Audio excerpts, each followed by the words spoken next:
Assalamu alaikum students, hope you all are fine. Continuing with our discussion about S and P block elements, आज हमने analyse करना है group 2 elements को। अब group 2 elements के बारे में बात करने से पहले यू नीड टू अंडरस्टैंड कि इस ग्रुप में कौन कौन से एलिमेंट्स मौजूद हैं। Let us write down that और उसके बाद फिर बात को आगे बढ़ाते हैं।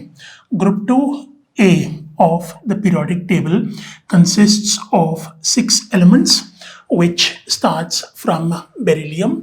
बेरिलियम के बाद है मैग्नीशियम, मैग्नीशियम के बाद कैल्शियम, इसके बाद स्ट्रोंशियम, फिर बेरियम है और रेडियम।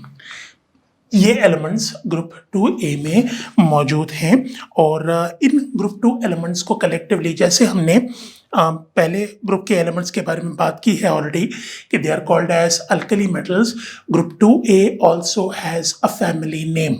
इसको हम क्या कहते हैं?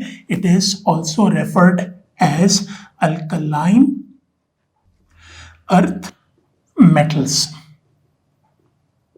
इसको अल्कलाइन अर्थ मेटल्स कहा जाता है। अब इसके पीछे रीजन क्या है? द फर्स्ट रीजन इज कि जितने भी सारे कंपाउंड्स हैं इन एलिमेंट्स के, they are all basic in nature. Because the word alkaline, इसको अगर हम ट्रांसलेट करें तो सिंपल इंग्लिश में इसका मतलब बनता है बेसिक। ठीक है, so compounds of group 2A elements are generally considered as basic elements.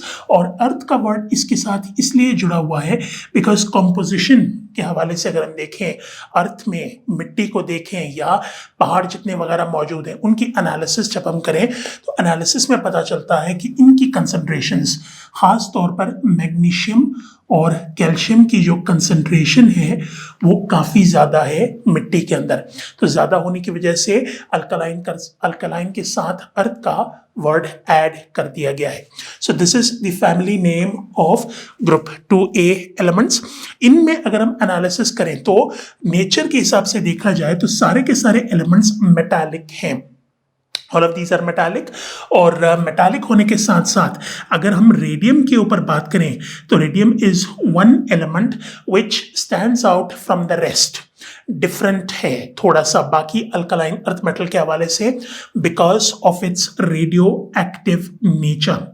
This element is radio active. जैसे ग्रुप 1A में आपने पढ़ा होगा कि फ्रांशियम जो है वो रेडियो एक्टिव है और अनस्टेबल है। इसी तरीके से जो दूसरा ग्रुप है group 2A of the periodic table, इसमें रेडियम रेडियो एक्टिव है। तो जनरली जब आप ग्रुप 2A की एनालिसिस करोगे या इसकी केमिकल प्रॉपर्टीज वगैरह पढ़ोगे तो उसमें आपको रेडियम नजर नहीं आएगा। रेडियम के रिएक्शंस को जनरली डिस्कस नहीं किया जाता। उसकी बुनियादी वजह यह है कि ये रेडियो एक्टिव है। तो जब भी हम बात करेंगे अल्कलाइन अर्थ मेटल्स में तो उसमें हम बात करेंगे इन 5 एलिमेंट्स के बारे में, beryllium, magnesium, calcium, strontium and barium. इनके बारे में हमने बात करना है। ठीक है, so all of these are metals and radium is radioactive. Radioactive होने के साथ साथ इनकी कंपैरिजन अगर हम अल्कली मेटल्स के साथ करें तो अल्कली मेटल्स के मुकाबले में इनकी जो हार्डनेस है वो थोड़ी ज़्यादा है। They are harder because alkali metals के बारे में I've told you कि they are generally considered as soft metals. Example मैंने आपको शायद दी होगी सोडियम की, जिसमें मैंने आपको कहा होगा कि सोडियम को आसानी से क्या किया जा सकता है, they can be easily cut with the help of a knife. इतना ज़्यादा सॉफ्ट होता है। तो ये जनरली अल्कली मेटल से थोड़े सख्त भी होते हैं। They are harder. हार्ड होने के अलावा the second important point is कि दे आर डेंसर। डेंसर का मतलब इनकी डेंसिटी जो है वो अल्कली मेटल्स के मुकाबले में ज़्यादा है। अब डेंसिटी को अगर ज़्यादा करोगे तो ये ऑटोमेटिकली भारी होते हैं, यू कैन से। ठीक है, डेंसिटी भारीपन को इंडिकेट करता है। जिनकी डेंसिटी कम होती है वो हल्के होते हैं और जिनकी डेंसिटी ज़्यादा होती है वो भारी होते हैं। तो अल्कली मेटल्स को आप हल्के एलिमेंट्स के तौर पर ले सकते हो, उनका वेट कोई इतने ज़्यादा नहीं होता। और अल्कलाइन अर्थ मेटल्स जो हैं इनकी डेंसिटी ज़्यादा होती है, ये थोड़े भारी होते हैं। और भारी होने के साथ साथ तीसरा important point is about their melting and boiling points. इनके जो मेल्टिंग एंड बॉइलिंग पॉइंट्स हैं वो बाकी जो अल्कली मेटल्स हैं उनसे थोड़े से ज़्यादा हैं। उसकी वजह बुनियादी तौर पर यह है कि जब आप अल्कली मेटल्स की बात करते हो तो अल्कली मेटल्स के वैलेंस शेल में होता है सिर्फ एक इलेक्ट्रॉन, और एक इलेक्ट्रॉन को अगर ये लूज कर भी देते हैं तो दे डेवलप अ +1 चार्ज। तो अल्कली मेटल्स के केस में जो मेटालिक बॉन्ड डेवलप होगा उसमें अट्रैक्टिव फोर्सेस डेवलप होती हैं एक इलेक्ट्रॉन और कैटाइन के बीच में विच हैज अ +1 चार्ज। लेकिन यहां पर अगर हम कंपैरिजन करके देखें अल्कलाइन अर्थ मेटल्स के साथ, अगर मैं इसकी आयनाइजेशन को यहां पर आपको लिख के दिखाऊं ऐसे, M can be considered as an alkaline earth metal. ठीक है, जब इसकी आयनाइजेशन होती है और ये अपने आप को आयनाइज करता है तो it converts itself into M+2 और इसमें से 2 इलेक्ट्रॉन्स हो जाते हैं रिमूव। ठीक है, तो यहां पर जो अट्रैक्टिव फोर्स डेवलप होगी, जो मेटालिक बॉन्ड डेवलप होगा, वो डेवलप होता है इन दोनों स्पीसीज के दरमियान, positive ion which has a +2 charge over it और 2 इलेक्ट्रॉन्स के दरमियान अट्रैक्टिव फोर्स होंगी। तो इनकी अट्रैक्टिव फोर्सेस जो हैं वो अल्कली मेटल्स के मुकाबले में ज्यादा ताकतवर होते हैं और ज्यादा ताकतवर होने की वजह से इनके जो मेल्टिंग एंड बॉइलिंग पॉइंट्स हैं ऑटोमेटिकली उनसे ज्यादा होते हैं। ठीक है, तीसरा इंपॉर्टेंट, बल्कि इसको हम क्या कर लेते हैं यहां पर, इसको इस तरीके से लिख, harder denser higher melting and boiling points than, इसको नीचे मैं यहां पर ऐसे लिख लेता हूं, देन अल्कली मेटल्स। ठीक है, इसके बाद फिर एक ऐसा पॉइंट आ रहा है जो आप कह सकते हो कि which is common for alkali and alkaline earth metals. Alkali metals भी रिएक्टिव मेटल्स होते हैं और रिएक्टिविटी ज्यादा होने की वजह से वो आपको फ्री फॉर्म में कुदरती तौर पर नजर नहीं आएंगी। The same is the case for alkaline earth metals as well. Alkaline earth metals भी क्या हैं, रिएक्टिव होते हैं, दे आर रिएक्टिव मेटल्स और रिएक्टिव मेटल्स होने की वजह से ये हमेशा आपको कुदरती तौर पर कंबाइंड स्टेट में मिलेंगे, कंबाइंड स्टेट इन नेचर। कुदरती तौर पर ये आपको कंबाइंड फॉर्म में मिलते हैं, एलिमेंटल फॉर्म में अल्कलाइन अर्थ मेटल्स आपको नहीं मिलते। ठीक है, कंबाइंड स्टेट का मतलब they are always present in the form of compounds, compounds की हालत में आपको मिलते हैं। ठीक है, सेकेंड मोस्ट रिएक्टिव एलिमेंट्स हैं आफ्टर अल्कली मेटल्स। सबसे ज्यादा reactive elements, I told you the last time कि अल्कली मेटल्स सबसे ज्यादा रिएक्टिव एलिमेंट्स होते हैं और जहां तक अल्कलाइन अर्थ मेटल्स का ताल्लुक है ये दूसरे नंबर पर आते हैं, सबसे ज्यादा जो रिएक्टिव मेटल्स होंगे पीरियोडिक टेबल में। ठीक है, इनको भी क्या किया जाता है, इनकी भी रिएक्शन को रोकने के लिए हम क्या करते हैं, they are generally stored in what, stored in oil या पैराफिन, पैराफिन्स में या ऑयल में आप इसे क्या करोगे, आप इसको स्टोर करोगे। स्टोर करने के पीछे वजह क्या है, वजह यह है कि इनको, इनके कांटेक्ट को आपने हवा से रोकना है, बिकॉज हवा के अंदर क्या मौजूद होता है, it contains oxygen as well as water. Water and oxygen के साथ अल्कलाइन अर्थ मेटल्स रिएक्ट करके they can produce their respective compounds, जिनकी प्रोडक्शन को आपने रोकना है। तो रोकने के लिए you can store them in kerosene oil, और केरोसिन ऑयल क्या नहीं करने देता, इन एलिमेंट्स को हवा के साथ कांटेक्ट में आने नहीं देता, जिसकी वजह से वो आपको एलिमेंटल फॉर्म में मिलेंगे, they don't produce any compounds. ठीक है, और इनकी अगर हम देखें फिजिकल अपीयरेंस देखें, अपीयरेंस इज आइदर वाइट और सिल्वरी। वाइट या सिल्वरी अपीयरेंस आप अप्लाई कर सकते हो मैग्नीशियम से लेके बेरियम तक, लेकिन ये जो अपीयरेंस है it can be greyish for beryllium. Beryllium की अपीयरेंस ग्रेइश होती है और बाकी जितने अल्कलाइन अर्थ मेटल्स हैं, magnesium, calcium, strontium and barium, ये सारे के सारे वाइट या सिल्वर कलर के आपको नजर आएंगे। ठीक है, last of all if you want to like conclude this, conclusion में हम आते हैं इनके इलेक्ट्रॉनिक कन्फिगरेशंस की तरफ। इलेक्ट्रॉनिक कन्फिगरेशंस में will focus on the first 3, beryllium atomic number 4, magnesium atomic number 12 और कैल्शियम एटॉमिक नंबर 20। इन तीनों के ऊपर हमने फोकस करना है। ठीक है, अब जब हम इलेक्ट्रॉनिक कन्फिगरेशंस इन तीनों की लिखते हैं, बेरिलियम की electronic configuration 4, it is written as 1s2 and 2s2। ये रही इसकी इलेक्ट्रॉनिक कन्फिगरेशन। इसी तरीके से अगर आपने मैग्नीशियम की इलेक्ट्रॉनिक कन्फिगरेशन लिखनी है, जिसका एटॉमिक नंबर 12 है, it would B 1s2, 2s2, 2p6 and 3s2। ठीक है, और इसके बाद फिर हम आएंगे कैल्शियम की तरफ, जिसका एटॉमिक नंबर 20 है, it would B 1s2, 2s2, 2p6, 3s2, 3p6 and 4s2। तो तो ये 3 कॉमन अल्कालाइन अर्थ मेटल्स हैं जो आमतौर पर रिएक्शंस में अपने आप को इन्वॉल्व करते हैं। स्ट्रॉन्शियम एंड बेरियम को जनरली हम स्टडी नहीं करते with respect to their electronic configurations, because काफी लंबा हो जाता है सिलसिला। तो इसमें ये 3 एग्जांपल्स देके सिर्फ एक बात को इलस्ट्रेट करवाना था, and that is their valence shell electronic configuration. Valence shell electronic configuration अगर आप इन तीनों की देखोगे तो it would be this 2s2 in case of beryllium, magnesium के केस में 3s2 होगा और कैल्शियम के केस में 4s2 होगा। ठीक है, तो इस हिसाब से देखा जाए तो स्ट्रॉन्शियम जो है, अगर सिर्फ इसका मैं यहां पर वैलेंस शेल इलेक्ट्रॉनिक कन्फिगरेशन लिखूं तो it would B 5s2 and barium would be 6s2।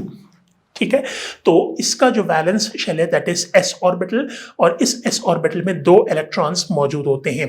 तो उस हिसाब से अगर आप क्या करना चाहो, if you want to write down the general valence shell electronic configuration of group 2a, you can write it down as ns2. ns2 would be the general valence shell electronic configuration of alkaline earth metals. ठीक है, अब चूंकि 2 electrons इनके valence shell में मौजूद हैं, अगर आपने इनकी आयनाइजेशन करनी है, if you want to convert them into positive ions, because they are generally metals, और मेटल्स के बारे में एक बात समझ लें कि मेटल्स जो हैं, let me write it down over here, metals are generally considered to be electropositive. Electropositive का मतलब ये क्या करेंगे, they will generally loose electrons easily, ये इलेक्ट्रॉन्स को गेन करना पसंद नहीं करते। ठीक है, इलेक्ट्रॉन को लूज करते हैं, जिसको आप क्या कर सकते हो, again you can illustrate it with the help of this equation which is present over there. ठीक है, +2 2 इलेक्ट्रॉन्स को लूज करते हैं, और 2 इलेक्ट्रॉन्स को लूज करने पे they develop a +2 charge, +2 charge को ये डेवलप कर जाते हैं। ठीक है, वैसे रिएक्टिविटी के हिसाब से देखा जाए तो अल्कली मेटल्स की जो रिएक्टिविटी है वो अल्कालाइन अर्थ मेटल से ज़्यादा होती है। ठीक है, तो ये रही बात इनकी इंट्रोडक्शन की। अब हम आ जाते हैं कि इसकी तरफ, welcome towards their atomic and physical properties. Atomic and physical properties में सबसे पहले हमने एनालाइज करना है trends in the atomic radius. Trends in the atomic radius. Atomic radius के बारे में आपको ऑलरेडी आइडिया होगा, है क्या बेसिकली, जब हम इसकी डिस्क्रिप्शन करते हैं तो we describe atomic radius as the distance from the nucleus to the valence shell of an atom. किसी भी एटम के न्यूक्लियस से लेके उसके सबसे आखिरी शेल तक का जो फासला होता है, this is generally considered as the atomic radius. और ट्रेंड की जब हम बात करें, we are talking about a group over here. Trend में generally we have to proceed from top to bottom like this, इस डायरेक्शन में आपने प्रोसीड करना है। ठीक है, तो नेक्स्ट स्टेप में आप क्या करोगे, डेफिनेशन को लिखने के बाद when you right down the trend, तो यू कैन से के when we proceed from top to bottom in a group, comma, the atomic radius of alkaline earth metals increases. Atomic radius alkaline earth metal की increase होती है when you proceed from top to bottom. अब इसमें अगर आपने क्या करना है, if you want to give out logic for your answer, तो उसमें आपने लिखना ये है कि इनके जो नंबर ऑफ शेल्स होते हैं बेसिकली वो इंक्रीज होते हैं। और नंबर ऑफ शेल्स का अगर आपने अंदाजा लगाना है कि इनके नंबर ऑफ शेल्स कैसे इंक्रीज होते हैं, तो उसके लिए you got to have a look at their period number. Period number generally are the numbers which are written on the left hand side of the periodic table। तो वहां पर आपको इस तरह के नंबर्स लिखे हुए नजर आएंगे। बेरिलियम के आगे आपको 2 लिखा हुआ नजर आएगा, मैग्नीशियम 3, कैल्शियम 4, स्ट्रॉन्शियम यहां पर लिख देता हूं 5 एंड बेरियम 6, रेडियम 7। तो ये जो नंबर्स हैं 2, 3, 4, 5, 6 एंड 7 ये इंडिकेट करते हैं number of shells present in these respective elements. Number of shells को जब आप इंक्रीज करोगे तो it automatically increases the atomic radius, because atomic radius and number of shells ये दोनों डायरेक्टली प्रोपोर्शनल होते हैं। तो ट्रेंड लिखने के बाद अगर आपने इसको क्या करना है, if you want to validate it, if you want to give reason for your answer, तो यू कैन से के number of shells present in an atom increases as we proceed from top to bottom. Number of shells जब increase होते हैं तो इससे क्या होता है, इससे एटॉमिक रेडियस इंक्रीज होता है। ठीक है, बिकॉज यहां पर इसको लिखने के बाद, इसको टॉप टू बॉटम तक लिखने के बाद आप क्या करोगे, you will add an additional point के because atomic radius is directly proportional to its number of shells. Number of shells और एटॉमिक रेडियस ये दोनों डायरेक्टली प्रोपोर्शनल होते हैं। जितने नंबर ऑफ शेल्स को बढ़ाते जाओगे ऑटोमेटिकली वैसे वैसे एटॉमिक रेडियस भी बढ़ता जाएगा। ठीक है, तो ये तो बात होगी एटॉमिक रेडियस की। अब इसमें आप क्या कर सकते हो, as an evidence you can give the example of alkaline earth metals. इसी के नीचे मैं यहां पर लिख देता हूं इनके respective values, which are 112 for beryllium 1112 picometers, इसका यूनिट है। मैग्नीशियम का जो है इट इज अराउंड 160 पिकोमीटर्स। ठीक है, इसके बाद है कैल्शियम, कैल्शियम का है 197 picometers. Then you got strontium, strontium का है 215 पिकोमीटर। और इसी तरीके से आप बेरियम का भी लिख सकते हो विच इज अराउंड 222 पिकोमीटर्स। ठीक है, तो ये रिस्पेक्टिव वैल्यूज हैं विच वैलिडेट्स द कंसेप्ट जिसको आपने ऊपर पढ़ा है। ठीक है, ये तो बात हो गई एटॉमिक रेडियस की। अब हम आ जाते हैं किसकी तरफ, let's come towards trends in the ionization energy values. Ionization energy के ट्रेंड को जब हम एनालाइज करते हैं तो एनालाइज करने पे हमें पता चलता है, सबसे पहले sorry let me write down the definition for it. Ionization energy, just in case you have forgotten it, it basically is the quantity of energy which is required to remove one electron from the valence shell of an atom। किसी भी atom के valence shell में से अगर आपने एक electron को remove करना है तो उसके लिए जो एनर्जी की रिक्वायरमेंट होती है that's what we call ionization energy. अब आपने बात ये याद रखनी है, जो अल्कली मेटल्स में सिचुएशन थी उसमें you just had one electron in its valence shell, उसको आपने रिमूव करना था। लेकिन यहां पर थोड़ी सी सिचुएशन डिफरेंट इस हवाले से है बिकॉज जो अल्कलाइन अर्थ मेटल्स हैं they contain 2 electrons in their structure. अब 2 इलेक्ट्रॉन्स जब ये मौजूद होते हैं तो इनकी आयनाइजेशन एनर्जी को 2 मर्तबा कैलकुलेट करना पड़ता है। ठीक है, 2 मर्तबा कैसे कैलकुलेट करेंगे, एक इलेक्ट्रॉन को रिमूव करने पे जो एनर्जी की रिक्वायरमेंट होगी that is called as first ionization energy, और दूसरे इलेक्ट्रॉन को रिमूव करने के लिए जो एनर्जी की रिक्वायरमेंट होती है उसको हम सेकेंड आयनाइजेशन एनर्जी कहते हैं। अब इसमें आप एग्जाम्पल किसकी दे सकते हो, एग्जाम्पल ले लेते हैं हम मैग्नीशियम की। ठीक है, अब मैग्नीशियम को यहां पर मैं कोट कर देता हूं। मैग्नीशियम को जब आप पहले स्टेप में आयनाइज करने की बात करो, magnesium is present in the form of an atom. तो एटम को जब हम एनर्जी प्रोवाइड करेंगे it converts itself into Mg+1 और एक इलेक्ट्रॉन हो जाता है रिमूव। तो डेल्टा H इस केस में होगा तकरीबन 737 किलो जॉल्स पर मोल। इतनी एनर्जी जब हम प्रोवाइड करेंगे तो मैग्नीशियम के एटम में से एक इलेक्ट्रॉन रिमूव होता है और मैग्नीशियम कन्वर्ट हो जाता है +1 चार्ज में। ये जो हमने एनर्जी कैलकुलेट की है इसको हम क्या कह सकते हैं, we call it as the first ionization energy. इसको फर्स्ट आयनाइजेशन एनर्जी कहते हैं because this is the quantity of energy that is provided for the removal of one electron from its structure. इसी तरीके से हम क्या करेंगे, आगे अगर आपने लेके जाना है सिलसिले को, तो उसमें +1 चार्ज वाले मैग्नीशियम आयन में से आपने एक और इलेक्ट्रॉन को रिमूव करना है in order to complete its valence shell.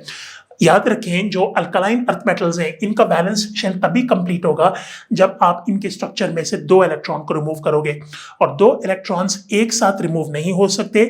इसको रिमूव अगर आपने करना है तो you got to do that in 2 steps.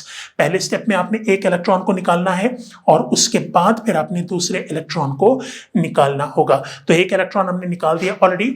इसके बाद फिर हमने क्या करना है, in the second step you got to take this ion Mg+1, इसको आप दोबारा हीट प्रोवाइड करोगे और हीट की प्रोविजन से आपने इसको चेंज करना है Mg+2 में। Mg+2 में जब आप इसको चेंज करोगे तो it has its valence shell completed. 2 electrons इसके स्ट्रक्चर में से रिमूव हो जाते हैं और इस प्रोसेस के लिए सेकेंड इलेक्ट्रॉन को रिमूव करने के लिए जो एनर्जी की रिक्वायरमेंट होगी वो तकरीबन होगी 1450 किलो जॉल्स पर मोल, और इस एनर्जी को हम क्या कहते हैं, we call it as second ionisation energy. इसको सेकेंड आयनाइजेशन एनर्जी कहते हैं। तो first ionization energy is the energy required to remove 1 electron, और दूसरे इलेक्ट्रॉन को रिमूव करने के लिए जितनी एनर्जी की रिक्वायरमेंट होती है उसको हम सेकेंड आयनाइजेशन एनर्जी कहते हैं। So this is one thing which makes alkaline earth metals a little different from alkali metals, because वहां पर सिर्फ एक इलेक्ट्रॉन को रिमूव करना था। In this case you got to remove 2 electrons, ठीक है। But that does not change the fact यही है कि जो ionization energy values in general trend की अगर आप बात करो पीरियोडिक टेबल के अंदर, तो आयनाइजेशन एनर्जी की वैल्यूज जनरली डिक्रीज होती हैं when you proceed from top to bottom.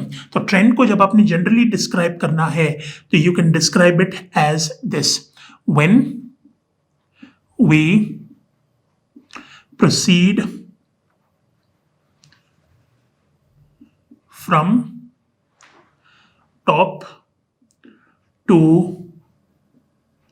bottom, the ionization energy values of alkaline earth metals decreases। अब ये डिक्रीज क्यों होता है, डिक्रीजेस बिकॉज अब यहां पर आप रिलेशनशिप बताओगे। रिलेशनशिप क्या होता है, ionization energy is inversely proportional to atomic radius. इससे पहले हमने बात कर ली है कि एटॉमिक रेडियस को जब हम क्या करेंगे, when we analyze it from top to bottom, तो हमें पता चलता है कि उनका जो ट्रेंड है that increases, atomic radius increase होता है फ्रॉम टॉप टू बॉटम, तो आयनाइजेशन एनर्जी की वैल्यू उस हिसाब से कम होनी है। तो आप इसके आगे ये रिलेशनशिप को लिख दो, बिकॉज एटॉमिक जो रेडियस होगा, atomic radius would be inversely proportional to ionization energy values. This is what the general idea basically is कि atomic radius जो है इसको increase करने पे ionization energy values क्या होती हैं, they tend to decrease, ठीक है, decrease हो जाती हैं, right? अच्छा, इसके बाद फिर हम आते हैं किसकी तरफ, welcome towards trend in the electronegativity values. Electronegativity values, electronegativity basically है क्या, we have done this before, let's revise it very quickly. Definition के हिसाब से it would be the force with which an atom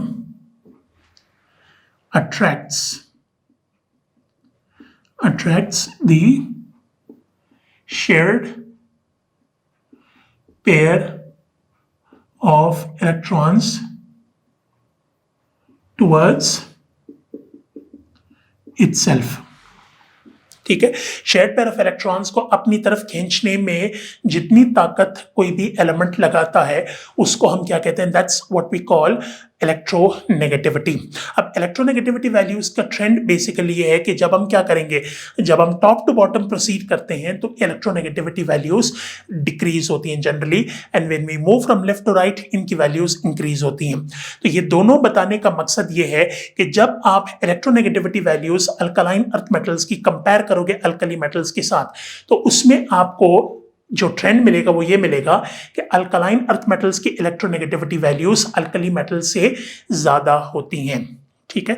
लेकिन जब हम individually इन alkaline earth metals की एनालिसिस करते हैं तो उसमें हमें पता चलता है कि when we proceed from top to bottom electronegativity values जो हैं वो कॉन्स्टेंटली डिक्रीज होती हैं when we proceed from top to bottom. Like इसकी एग्जांपल्स देख लें, जो बेरिलियम है, बेरिलियम की इलेक्ट्रोनेगेटिविटी 1.57 है, मैग्नीशियम की is around 1.31, calcium is exactly 1.00, strontium जो है, स्ट्रॉन्शियम इज 0.95 और जो बेरियम है इट इज 0.89।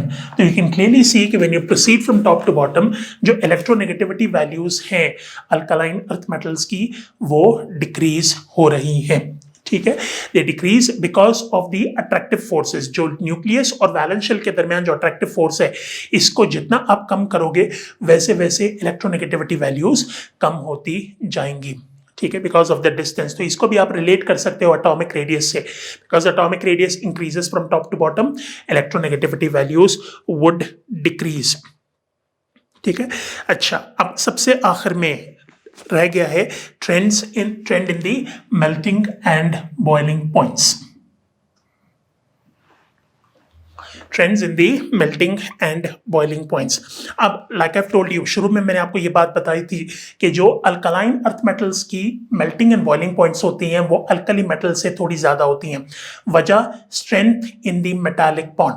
मेटालिक बॉन्ड कमजोर होता है अल्कली मेटल्स में और अल्कलाइन अर्थ मेटल्स में ताकतवर होता है, बिकॉज यहां पर जो अट्रैक्शन हो रही है it takes place between this cation and 2 electrons, जबकि अल्कली मेटल्स में एक इलेक्ट्रॉन और एक कैटायन के दरमियान अट्रैक्टिव फोर्सेस जो हैं वो डेवलप होती हैं। तो उस हिसाब से कंपैरेटिव स्टडी अगर हम करेंगे तो कंपैरेटिव स्टडी में अल्कलाइन अर्थ मेटल्स की melting and boiling points alkali metal से ज्यादा होती हैं। लेकिन जब इंडिविजुअली अगर आप इनकी एनालिसिस करोगे तो इसमें आपको कोई रेगुलर ट्रेंड नजर नहीं आता, ठीक है। तो इसमें आपने क्या करना है, when you want to describe the trends you can say के no regular trend is shown by alkaline earth metals because they adopt different crystalline structures. They adopt different crystalline structures. Structure के हवाले से अगर हम देखें तो इनके structures मुख्तलिफ होते हैं और मुख्तलिफ होने की वजह से आपको कोई रेगुलर ट्रेंड देखने को नहीं मिलेगा जब आप क्या करते हो, when you proceed from top to bottom, ठीक है। इसको आप वैलिडेट कैसे कर सकते हो, can validate that by having a look at the different melting and boiling points of alkaline earth metals. Beryllium का जो मेल्टिंग पॉइंट होता है वो 1287 है और जो बॉइलिंग पॉइंट है वो तकरीबन 2500 है, ठीक है। इसी तरीके से अगर आप मैग्नीशियम की बात करो, मैग्नीशियम का 649 है और इसमें 1105 इसका बॉइलिंग पॉइंट होगा। कैल्शियम जो है वो 839 है इसका मेल्टिंग पॉइंट और 1494 इसका बॉइलिंग पॉइंट होगा। स्ट्रॉन्शियम बेसिकली इज 768 इसका मेल्टिंग पॉइंट और 1381 इसका बॉइलिंग पॉइंट है। Barium shows 727 melting point and 1850 इसका boiling point है। तो you can clearly see कि इसमें हमें कोई regular trend नजर नहीं आता, ठीक है। नजर ना आने की वजह से आप ये कह सकते हो कि melting and boiling points में we don't find any regular trends being present, ठीक है। So that is all for today. We had a look at the introduction and the physical attributes of alkaline earth metals. Hopefully the next time we will have a look at their chemical properties in detail. Until then, Allah Hafiz.